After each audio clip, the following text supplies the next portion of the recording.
Hello guys ඉතින් අද අපි කතා කරන්නේ ඕගොල්ලොත් මේ වෙනකොට සමහරට වීඩියෝ එක බලන්න ඇති Assassin's Creed ශ්‍රී ලංකාවේ පසුබිමක් තියෙන ඇසසින්ස්ලා ඉන්න වීඩියෝ එකක් ගොඩක් ෆේමස් වෙලා තිබ්බා YouTube එකෙත් තිබ්බා ලයන් කොලාගේ YouTube channels වලින් දාලා තිබ්බා ඉතින් අද අපි ඒක ගැන චුට්ටක් කතා කරන්න තමයි හදන්නේ ඉතින් එහෙනම් අපි ටක් ගාලා ඒක ගැන කතා කරමු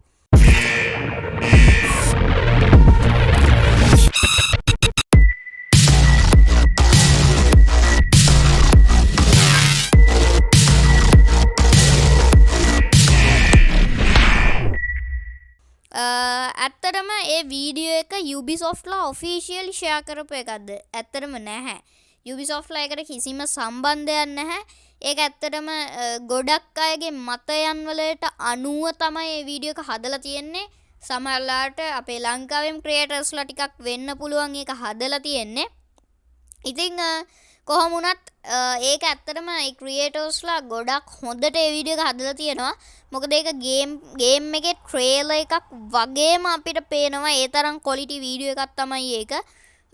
ඉතින් ගොඩක් හොඳයි වීඩියෝ එක ගොඩක් ක්වොලිටි.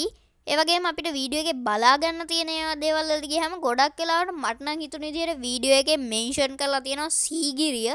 ඒ වගේම තමයි හාමුදුරුවරුත් ඒකේ පෙන්නලා තියෙනවා සහ චෛත්‍ය වගේ දේවල් පෙන්නලා තියෙනවා. සහ මේ ආගමට චුට්ටක් අර බරව මං හිතන්නේ පෙන්වලා දෙන ශ්‍රී ලංකාවේ වීඩියෝ එකකින් කියලා අපිට දැනෙන්න වෙන්න ඇති.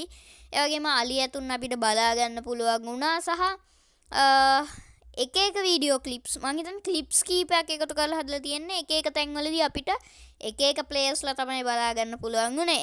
ගොඩක් අය කියන විදිහට 2026 දී වගේ Assassin's Creed ශ්‍රී ලංකාවේ වීඩියෝ එකට සම්බන්ධව හෝ වෙනමම හෝ ගේම් එකක් රිලීස් වෙයි ගේම් එකක් රිලීස් වුණොත් ඒක අනිවාර්යයෙන්ම 2025 අවසාන භාගයේදී ඇනවුස් කරන්න ඕනේ. හැබැයි Ubisoft එකන මේ දවස්වල ගොඩක් වැඩ Far Cry 7 එකත් ඒගොල්ලෝ කල් දාගත්තා 2026ට මොකද ඒගොල්ලන්ට වැඩ වැඩි නිසා. ඉතින් වැඩි අවුරුද්දක් ඉතින් ඒගොල්ලෝ ඒකට Far Cry 7 එකක් දාගෙන දැන් ඒගොල්ලන්ට ගොඩක් වැඩ තියෙනවා. ඉතින් ඒ වගේ වෙලාවක ඒගොල්ලෝ ගේම් එකක් ආයේ Assassin's Creed ගේම් එකක් පබ්ලිෂ් කරයි කියලා අපිට හිතන්න බෑ. එහෙනම් දැන් ඔයගොල්ලෝ ගිහිල්ලා බලන්න වීඩියෝ එක.